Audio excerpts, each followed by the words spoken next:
ইনগুরেশন উপলক্ষে এখানে মঞ্চে আসীন আছেন আমাদের আগরতলা মিউনিসিপাল কর্পোরেশনের মাননীয় মেয়র শ্রী দীপক মজুমদার মহোদয়, আমাদের ত্রিপুরা সরকারের সম্মানিত chief secretary Shri JK Sinha মহোদয়, principal secretary science and technology and environment department government of Tripura Shri KS. Shetty, তাছাড়া মঞ্চে আছেন Shri Animesh Das, director science and technology environment department government of Tripura, doctor Bishu Karmakar, member secretary Tripura state pollution control board, Shri Sourav Tripathi, ADGP, এবং আমার সামনে অনেক এমিনেন্ট পার্সোনালিটিজ আছে, প্রাক্তন ভাইস চ্যান্সেলরকেও এখানে দেখতে পাচ্ছি, করণীয় সাহা মহোদয়, এবং অন্যান্য যারা এই বিষয়ে বিশেষজ্ঞ, এনভায়রনমেন্ট নিয়ে চিন্তা করেন, পলিউশন নিয়ে চিন্তা করেন, এই ধরনের ব্যক্তিত্বরা এখানে উপস্থিত আছেন। এখানে যারা গার্জিয়ানরা এখানে আছেন, বিজনেসম্যান যারা আছেন, এবং বিভিন্ন স্কুল থেকে যারা এসেছেন, সমস্ত স্টুডেন্ট এবং আমার সামনে মিডিয়া বন্ধুরা, সবাইকে আজকের এই বিশেষ দিনে আমরা যে আজকে ইনগুরেশন করছি, যে প্লাস্টিক মুক্ত ত্রিপুরা, এর জন্য সবাইকে হার্দিক অভিনন্দন ও শুভেচ্ছা জানাচ্ছি। এখানে একটু আগে ভিডিও দেখানো হয়েছে যে আমাদের যশস্বী প্রধানমন্ত্রী, সবসময় ওনাকে যশস্বী বলতে হবে, এছাড়া আর কোনো উপায় নেই। আমাদের যশস্বী প্রধানমন্ত্রীজি যে 2019-এ লালকেল্লা থেকে 15ই আগস্টে উনি আহ্বান করেছিলেন, আর উনি যেভাবে বলেন, ওনার বলার মধ্যে কিন্তু আহ্বানের মাধ্যমে কিন্তু মানুষের কাছে উনি বলেন যে এটা করা যায় কিনা, বলেন না এটা করতেই হবে। এই যে ওনার মধ্যে এই বিশেষতা, আমরা অনেক সময় মানে ওনার সাথে যখন আমরা বসেছি সমস্ত চিফ মিনিস্টারগণ, এইভাবেই বলতেন যে ইয়ে मैं सोच रहा हूं आप लोग देख लीजिए, মানে এটাই কিন্তু যথেষ্ট। কিন্তু 2019-এ উনি বললেন, কিন্তু দেখলাম যে এর মধ্যে একটা অনুষ্ঠানে আমাদের ত্রিপুরার যে নেশামুক্ত ত্রিপুরা, সেখানে আমি ওনার যে আহ্বান, সেটা জানি না কেন ওই সময় আমার মনে পড়ে গেল। আমি বললাম কেন না আমাদের প্লাস্টিক মুক্ত ত্রিপুরা করা যায়। সেই কথাটা আমাদের সম্মানিত চিফ সেক্রেটারি মহোদয়কে আমি যখন বললাম, আমাদের পলিউশন বোর্ডের সাথে কথা বলল, আমাদের যারা ফরেস্ট ডিপার্টমেন্টের যিনি এখানে আছেন ওনার সাথে কথা হলো, এবং দেখা গেল যে উনি আজকের দিনটা বেছে নিয়েছেন, আমার সাথে কথা বলেছেন যে কবে থেকে কবে। তো সেই আজকের দিনটা শুরু হলো এবং 14ই আগস্ট পর্যন্ত 1 মাস ব্যাপী এই কাজটা আমরা করব। এখানে আমরা জানি যে মনোমার আর পলিমার, মনোমার আর পলিমার এই দুটোর সংযোগ যখন একসাথে করা হয়, তাতে যে মানে এক্সোথার্মিক রিয়াকশন হয় একটা, আমি নিজেও আমি জানি, কারণ এতে করে এই প্লাস্টিক তৈরি হয়।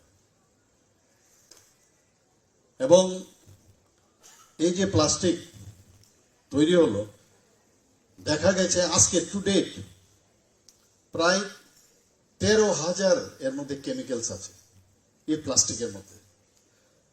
পলিমারাইজেশন হয়, ঠিক আছে, মনোমার এন্ড পলিমার, কিন্তু এর মধ্যে 13,000 বিভিন্ন ধরনের কেমিক্যালসের কারণে একটা প্লাস্টিক তৈরি হয়। এবং দেখা গেছে যে এর মধ্যে এই যে 13,000 যে কেমিক্যাল, তার মধ্যে বৈজ্ঞানিকগণ ওনাদের রিসার্চের মাধ্যমে দেখেছেন প্রায় 3,200 chemical, they are very much detrimental for the environment as well as for the health of the human beings. সাংঘাতিক বিষয়। আর বাকিগুলো এখনো গবেষণা করছেন যে এর মধ্যে এগুলো হার্মফুল কিনা, তো হয়তোবা তাদের গবেষণা থেকে উঠে আসবে যে এইগুলোর মধ্যে আরো কিছু আছে, হয়তোবা হবে। তো সেই কাজ চলছে। এবং এখানে যারাই উপস্থিত আছেন, আজকের উদ্বোধন করলাম প্লাস্টিক দিয়ে আমরা মুক্ত করে দিলাম সারা ত্রিপুরাকে, কিন্তু এর আগে বুঝতে হবে আমি যে যাচ্ছি প্লাস্টিক ব্যবহার করো না, তার আগে আমাদের বুঝতে হবে কেন এই প্লাস্টিক আমরা বলছি কেন। এটা তো ঠিক আছে ফিজিক্যালি ড্রেন আটকে যাচ্ছে, ফ্লাড হচ্ছে ইত্যাদি ইত্যাদি।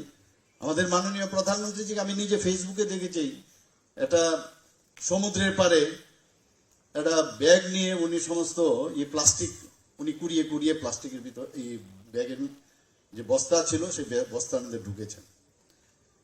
তো যখন আমরা দেখি তারপর কিন্তু আমরা মনে হয় মনটা খারাপ হয়, আর উনার মতো ব্যক্তি এইরকম করছে। বা আমরা সাফাই অভিযান মাঝে মাঝে স্বচ্ছ ভারত অভিযানের সাথে আমাদের মেয়র সাহেবও আছেন, যখন এই প্রোগ্রাম হবে আমি তখন বলেছিলাম মেয়র সাহেবকে অবশ্যই এই প্রোগ্রামে রাখতে হবে। আমরা সবাই যাই স্বচ্ছ ভারত, কিন্তু এটা কিন্তু একটা মানে সিম্বলিক, আমাদের যে যাওয়াটা সিম্বলিক, কিন্তু পরবর্তী সময়ে হয় না, কারণ সময়ের সমস্যা। যখন যাই মনে হয় একটু ভালো করেই পরিষ্কারটা করি, কিন্তু ইচ্ছে থাকলে উপায় থাকে না। কিন্তু এই ধরনের দেখানোর বিষয়টা যেটা থাকে, সিম্বলিকটা বুঝতে পারে না অনেকে। এখানে লিচিং আউট হয়, এই যে প্লাস্টিকের আমরা ব্যবহার করি, লিচ আউট মানে ব্যবহারের সাথে এই যে কেমিক্যালস গুলো বেরিয়ে আসে, এতে করে কি সমস্যা হয় আমি বলছি আপনাদেরকে। যেমন এন্ডোক্রাইন ডিসরাপশন হয় আমাদের শরীরে, এবং তাতে করে ইনফার্টিলিটি ডেভেলপ করে, ওবিসিটি ডেভেলপ করে। বুঝতে পারি দেখা যায় না কিন্তু এগুলো, কিন্তু ওবিসিটি ডেভেলপ করে, ইনফার্টিলিটি ডেভেলপ করে। আমরা ডায়াবেটিস নিয়ে আমরা বলি যে ফ্যামিলিগত ডায়াবেটিসকেও বলছে যে ডায়াবেটিসও হতে পারে। আমরা ব্রেস্ট ক্যান্সার, থাইরয়েড ক্যান্সার, অনেক সময় আমরা বলি যে আমার ফ্যামিলির মধ্যে ব্রেস্ট ক্যান্সার হয়নি বা এই ধরনের ক্যান্সার হয়নি, বুঝলাম না ওর কেন হলো, ওই আমরা জানি না কোথার থেকে কিভাবে হচ্ছে। আমরা যদি এটা জানি তবেই কিন্তু আমরা সতর্ক থাকতে পারবো। কার্ডিওভাস্কুলার ডিজিজও বাড়তে পারে এতে করে। বললে এত ভালো প্লেয়ার, সারাদিন পরিশ্রম করে উনি, ওর আবার এই ধরনের ডায়াবেটিস কি করে হলো। কিন্তু যখন আপনি জানবেন যে এটা কোন জায়গা থেকে কিভাবে কি হচ্ছে, প্লাস্টিক যেহেতু বলছি আমরা, তো আমরা প্লাস্টিককে আমরা সবসময় বলি prevention is better then cure. আমি যদি জানি এটা হচ্ছে তো কেন আমি এটা ব্যবহার করবো। আমি দেখেছি অনেক জায়গায় স্মোকিং। তো আমার এটা ইংলিশে একটা কথা আছে, সেটা বলছে আমি তো সিগারেট খাওয়া ছেড়ে দিয়েছি, ধূমপান ছেড়ে দিয়েছি, I have given up smoking several Times, I have given up this bad habit several Times. অর্থাৎ আমি বারবার রিপিট করছি। এই যে বিষয় আমরা দেখছি যে প্লাস্টিক আমরা ইউজ করবো না, আমি তো ভাবছি যে প্লাস্টিক এই যে ড্রাগ যেটা আমরা মুক্ত বলছি, নেশা, তার থেকেও ডেঞ্জারাস এখন প্লাস্টিক হয়ে গেল। নেশা মুক্তর সাথেও আরো ডেঞ্জারাস এখন প্লাস্টিক, মানে শরীরেই নষ্ট করে দিচ্ছে পুরো। তো প্যারালাল বলা যায়, যদি আমি একবারে না বলি যে না, তো দুটো প্যারালাল চলছে এখন। তো এই যে একটা এতে করে স্ট্রোকও হয়, বলে বাচ্চা অল্প বয়সের ছেলে স্ট্রোক হয়ে মারা গেছে। তো কি জানে হতে পারে, এই যে প্লাস্টিক ব্যবহার করছে তার থেকে হতে পারে, কে জানে। তো এইগুলো যখন এখানে যারা আমাদের স্টুডেন্ট ছেলে মেয়েরা আছে, ছাত্রছাত্রীরা আছে, এগুলো যখন জানবে তবে কিন্তু অন্যদের বলা যাবে। ঠিক আছে, আমরা আইনগতভাবে বলে দিলাম, গিয়ে বাজারে এখানে ব্যবসায়ী মহলের অনেকে আছেন, কদ্দূর কাজ হবে আমার একটু সন্দেহ। করবো আমরা এবার আইনগতভাবে। নেশা আমরা প্রতিদিন দেখছেন আপনারা, ধরছি, কিন্তু এ দিয়ে কাজ হবে না। আরো অ্যাওয়ারনেস, আজকের এখান থেকে গিয়ে সেই অ্যাওয়ারনেস যে বিষয় সেগুলো বলা। আমি আমার বলতে দ্বিধা নেই, আমি বলছি, গতকালে আমার হাতটা আমি ধুচ্ছিলাম ভিসি নিয়ে, দেখলাম জল উপরে যাচ্ছে না, জলটা কি হলো। তারপরে একটা লোহার একটা কাঠি, আমি বললাম আবার আমাদের একটা অভ্যেস হয়ে গেছে, যে সবসময় ঘরে কাজ করে ওর নামটাই চলে আসে, বিপদে পড়লে ওর নামটাই আসে। তো সকাল 7টা, ও আসবে 9টার সময়, ওকে কোথায় পাবো। তো একটা লোহার একটা অনেকবার অনেক দিয়ে ট্রাই করলাম, কাঠি বাটি দিয়ে হচ্ছে না। তো একটা লোহার একটা ইয়ে পেলাম, সেই সরু একটা রডের মতো একদম পাতলা, সেটা দিয়ে আমি নিজেই খুঁচিয়ে খুঁচিয়ে যখন দিলাম, সে বেরিয়ে গেল। সেটা নিচে একটা বালতি রাখলাম, ওই যে নিচের দিকে বেরোয়, সেটা রেখে যাতে আবার মেইন যে পাইপটা আছে তার মধ্যে না যায়। তো এই যে বায়োডিগ্রেডেবল যে বিষয় ওখানে আটকে গেছে, এর জন্য জলটা কিন্তু যায়নি। বেসিন থেকে আমি উদাহরণটা দিলাম, এই বেসিনের বিষয় কিন্তু সেটা আমাদের যে নালাগুলো আছে, আমাদের নদীগুলো আছে, সব জায়গায় কিন্তু একই ঘটনা, যে বায়োডিগ্রেডেবল না হওয়াতে এগুলো আটকে যায়। মানে একটা উদাহরণ গতকালই হয়েছে আমার সাথে এই ঘটনাটা। আমাদের পাশ কাটিয়ে যায়, কেননা এখানে যারা ছেলে মেয়েরা আছে বা আমরা সকাল থেকে উঠে আমরা কেন, কালকে পেপারে দেখছিলাম যে ইন্ডিয়ার স্থান নাকি 100-র মধ্যে এখন আসছে না। মানে এটা কিরকম লাগে, শুনতে খারাপ লাগে। পরিষ্কার পরিচ্ছন্নতার দিক দিয়ে যদি আমরা, কেননা আমরা সবাই সকালবেলা উঠে, কার ভয়, কিসের ভয়, কেন বলবো না, কোথায় সময়, আমাদের সমস্যা কি, যে কেন এখানে এটা পড়লো, কেন রাত্রির বেলা এই বোতলগুলো এখানে পড়বে প্লাস্টিকের, কেন আমরা তার প্রতিবাদ আমরা করব না? সরকার আপনাদের সাথে আছে, আমরা বলছি তো আপনাদের সাথে আছে। তো এই যে একটা জনজাগরণ যতক্ষণ ধরে না হবে, ততক্ষণ ধরে এই যতই উদ্বোধন করি নেশামুক্ত ত্রিপুরা আর যে প্লাস্টিক মুক্ত ত্রিপুরা, সেটা সম্ভব হবে না। বলতে হবে, কারণ এই রাজ্য, এই দেশ আমরা সবার। আমার ঘরে যদি আমি পরিষ্কার করতে পারি, কেন আমরা করব না? পাশ কাটিয়ে কেন যাব? মার্কেটে যাব, আর এইরকম একটা জিনিস, এটা এই প্লাস্টিক, যেটা আমাদের মেয়র সাহেব বলেছিলেন যে সভ্যতার অগ্রগতির সাথে সাথে, আমরা আগে রচনা লিখতাম যে বিজ্ঞানের উন্নতির সাথে সাথে তার অভিশাপও আছে। তো এই প্লাস্টিক দিয়ে আমি তার উদাহরণ আমি দিতে পারি যে তার একটা অভিশাপ কিন্তু আবার। আগে আমরা কাঠের চিরুনি, ছোটবেলায় আমরা কাঠের চিরুনি ইউজ করতাম, এখন অনেকের চুল উঠে যায়, জানি না এই প্লাস্টিকের কারণে হচ্ছে কিনা। এখন চিরুনি আমরা প্লাস্টিকের চিরুনি দিয়ে তাড়াতাড়ি বার্ন হয়ে যায়। আমার এখন সব থেকে সন্দেহ সব জায়গায় হয়, কেন জানি না। যখন আমি পড়ছিলাম এই বিষয়টা, যে হয়তো বা এই চিরুনির থেকে যে রিচ আউট হয়ে যে কেমিক্যালস গুলো আসছে, যেটা বললাম যে এতগুলো যে কেমিক্যাল, হয়তো বা তার কারণে হতে পারে। তো গেলে যখন আপনি বলে না বয়সের কারণে হচ্ছে, হেরিডিটির কারণে হচ্ছে, ঠিক আছে হচ্ছে, কিন্তু যে কারণে হতে পারে তার থেকে আমি কেন নিবৃত্তি থাকবো না? আমরা যখন স্কিন স্পেশালিস্টের কাছে যাই, তখন নানা রকম ওষুধ দিয়ে দেয়, স্টেরয়েড দিয়ে দেয়, বলে না ওইখানের মধ্যে ওইটা আছে, আপনার মানে হেয়ার ফলিকলসটা আছে, এটাকে ইনস্টিগেট করলে, যদি ভালো করে ওটাকে ইরিটেট করা যায়, তাহলে আবার নতুন করে চুল গজাবে। আরে চুল গজাবে ঠিকই, কিন্তু তোমার তো সেই প্লাস্টিক রুজুরি তুমি সেখানে দিচ্ছ, হয়তো আই ডোন্ট নো, মেবি। তো আমরা এর থেকে এই বিষয়গুলো জানা দরকার।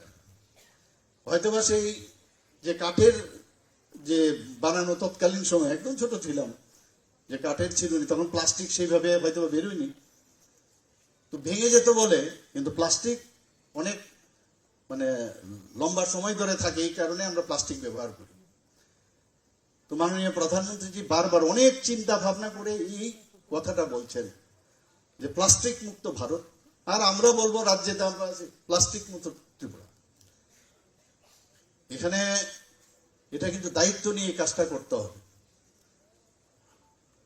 রাত্রিবেলায় এই বারবার ওই কি বলে ক্যামেরা লাগাতে হবে, কে আবর্জনা ফেললো। তো এই স্বচ্ছ ভারত অভিযানে প্রধানমন্ত্রীজি বলছেন, मैं खुद भी नहीं फेंकूंगा और दूसरे को भी फेंकने नहीं दूंगा। এই যে ভাবনা চিন্তা, এটা ভেরি ইম্পর্টেন্ট। এর জন্য আমার নিজেরও অভিজ্ঞতা, আমার চেম্বারের সামনে আমার যখন ক্লিনিক ছিল, তখন দেখতাম এইভাবে সবাই এসে ঢালতো, অনেক পরিশ্রম করে করে আমি ঘরে চলে যেতাম, কেন ফেলছো এখানে? তো এমন ভাবে বলে, আরে দিস ইজ আওয়ার রাইট, মানে বলে আরে কি বলছেন আপনি? তো এই রাইটটা এখন আজকের তারিখে এখন বোঝা গেছে না। যখন আগরতলা মিউনিসিপাল কর্পোরেশন বা আমাদের যা বাকি 19টা যে মিউনিসিপ্যালিটি আছে, নগর পঞ্চায়েত আছে, যখন ডাস্টবিন ইত্যাদি ব্যবহার করো, কিন্তু সমস্যা হচ্ছে এই ডাস্টবিনগুলো প্লাস্টিকের, কোথায় যাবো এখন? একটু আগে এখানে যে বললো যে উদ্বোধন করতে হবে, দেখলাম বাঁধানোর যে রশিটা এটা আবার প্লাস্টিকের। মানে আমি ওনাকে জিজ্ঞেস করছিলাম কি হলো, তুমি প্লাস্টিক মুক্ত বলছো, তুমি প্লাস্টিক নিয়ে আসলে? তো কারণ ইজিলি অ্যাভেলেবল, আমার এখানেও প্লাস্টিক, এখানেও এটাও প্লাস্টিক, কি বলবো, সব জায়গায়। তো একটা ব্যাড হ্যাবিট আমি বলবো আমাদের করে নিতে হবে, যে প্লাস্টিক এটা ব্যাড হ্যাবিট বলছে, মানে গুড হ্যাবিটটা আমি বলছি না, ব্যাড হ্যাবিট। মানে সবসময় আমরা প্লাস্টিক থেকে মুক্তি থাকতে হবে, তাহলে তবেই এটা সম্ভব হবে সেই পুরনো দিনে ফিরে আসা। আমরা সবসময় বলি ওল্ড ইজ গোল্ড, পুরনো জিনিসের মধ্যে অনেক কিছু কিন্তু ভালো জিনিস আছে যেগুলো আমরা হারিয়ে ফেলেছি। আজকাল মানে সিনেমার পরিবর্তে যেভাবে ভিডিওর মাধ্যমে যে ধরনের ভাইরাল হয়, এই সভ্যতার এবং বিজ্ঞানের অগ্রগতির সাথে ব্যাড হ্যাবিট। কাজে আমার গুড হ্যাবিটের মাধ্যমে এই ব্যাড হ্যাবিটগুলোকে যেভাবেই হোক আমাদের সবসময় সচেতন থাকতে হবে। আমাদের মাইন্ডের ভিতরে তো পলিউশন, নট প্লাস্টিক পলিউশন, সব জায়গার মধ্যে এইসব কারণে আমাদের মাইন্ডও পলিউটেড হয়ে গেছে। তো এইগুলো যখন আমরা প্লাস্টিক পলিউশন থেকে মুক্ত হব এবং ড্রাগ এডিকশন থেকে আমরা মুক্তি পাবো, তাহলে মাইন্ড এডিকশন থেকে, মাইন্ডের যে পলিউশন সেটার থেকেও আমরা মুক্তি পাবো। ইউ উইল ফিল গুড, মানে একটা ফিল গুডের যে ভাবনা চিন্তা, যে মনে হচ্ছে না একটা মন্দিরে আমি এসেছি, মন্দিরের মধ্যে যেরকম একটা মানে কনসেন্ট্রেশন আসে, একটা আধ্যাত্মিক যে ভাবনা চিন্তা, সেটা ঘর থেকে শুরু করে বাইরে সব জায়গায় যেন একটা ফিল গুড হয়। এবং আমি সমস্ত জায়গায়, গতকালও আমি গেছি সাবরুমে, একটা এসডিএম অফিসে আমি গেছি, তো মাইন্ডসেট আছে যে অফিসে গেলে ফাইলগুলো এরকম একটার উপর একটা পড়ে থাকবে, উল্টিয়ে থাকবে, আর যেখানে হাত দেবেন দেখবেন নোংরা। এটা কিন্তু মাইন্ডসেট, এটাই নাকি অফিস, মানে অফিস মানে এইরকম হবে। এই যে বিষয়টা, আমি এখানে আমাদের সিএস সাহেব এখানে আছেন, ওনাকে আমি বলবো যে কোনো অফিসে বলতে হবে, সমস্ত অফিস কাচারি এবং স্কুল কলেজ যেখানে আছে, বিল্ডিং আমরা বানাই, বট গাছ উঠে আছে, সব কটা পরিষ্কার করতে হবে এট এ টাইম, সব জায়গায় পরিষ্কার বলে দিতে হবে। সমস্ত স্কুল কলেজ সমস্ত বিল্ডিং, ইভেন আমার এই বিল্ডিং এ যদি বট গাছ ইত্যাদি থাকে, এগুলো পরিষ্কার রাখতে হবে। কত পয়সা খরচ হবে। এবং একটা লোক যখন যাবে ওখানে, শুধু টাইলস লাগালে হয় না, আমি মোজাইক লাগালাম তা হয় না, যেটা আছে এটাকেও আমি পরিষ্কার পরিচ্ছন্ন রাখলেও হয়। অনেকের বাড়িতে গরিব মানুষ দেখলে খুব ভালো লাগে, অনেকের বাড়িতে গেলাম, যা আছে ওর কাছে যথেষ্ট, এটাকেই সে সুন্দরভাবে রাখে। আর আমার এখানে এত কিছু অর্ডার, তারপরেও দেখলাম একটার উপর একটা পড়ে আছে, অল আর ইন মেস। এর থেকে আমাদের এক এক সময় প্রধানমন্ত্রীকে দেখে আমি এক এক সময় অবাক হই, যে উনি এই বিষয়, উনি তো বলেন, কিন্তু কাজটা তো আমাদের করতে হবে। তো এই যে বিষয়গুলো আছে, আমরা আজকের যে এই প্লাস্টিক মুক্ত ত্রিপুরা আমরা যে ঘটতে যাচ্ছি, সেটা সবার মানে হেল্প ছাড়া সে সম্ভব হবে না। সবার হেল্প লাগবে, গভর্নমেন্ট এবং আমাদের যে পিএসইউ গুলো আছে সবাই মিলে। এবং আরেকটা টার্সিয়ারি সেন্টারে আমি যখন যাই, যখন এগুলো সব আবর্জনাগুলো ওখানে রাখা হয়, এই যে সেপারেশন করে এসএইচজি গ্রুপের আমাদের বোনেরা ভাইয়েরা, আমার ভয় হয় যে এটা অনেক সময় দেখা যায় যে ঠিকভাবে গ্লাভসও পরে না। আমি যেখানেই যাই ওদেরকে বলি যে ফার্স্টে ওদের হেলথের কন্ডিশন ঠিক রাখতে হবে, এবং যে গ্লাভসটা পরে সেটাও যাতে ওর মধ্যে এরকম কোনো কিছু পারফোরেশন বা ডিফিউজ হয়ে তার হাতের কন্ট্যাক্টে না আসে। প্লাস্টিকের অনেক সময় অ্যালার্জি, হঠাৎ করে দেখবেন আপনার অ্যালার্জি হচ্ছে। লখনৌতে আমি ছিলাম পোস্ট গ্রাজুয়েশনের সময়, সেখানে আমি দেখেছি সেখানে অনেক মানুষের অ্যাস্থমা হয়, আমারও হয়েছিল, হঠাৎ করে শ্বাসকষ্ট। আমি বলি এটা সারা এত বছর হয়ে গেল অ্যাস্থমা হয়নি, শ্বাসকষ্ট হঠাৎ করে রাত্রিবেলা হলেই প্রবলেম। পরে শুনলাম যে ওখানের যে পোলেনগুলো যে আসে, তার থেকে নাকি লখনৌ এশিয়ার মধ্যে এই ধরনের অ্যাস্থমা হয়। আমাদের অনেক তৎকালীন সময় যারা হেড অফ দ্য ডিপার্টমেন্ট তাদের হয়। প্লাস্টিকের থেকেও অ্যালার্জি হয়, এই প্লাস্টিকের থেকেও অ্যালার্জি হয়। আমরা হঠাৎ গা চুলকাচ্ছি, কি ব্যাপার? ওই যেহেতু আমি জানি যে প্লাস্টিক থেকেও হতে পারে, তার কাছ থেকে আমরা নিয়েছি। সেই সবাইকে অসংখ্য ধন্যবাদ।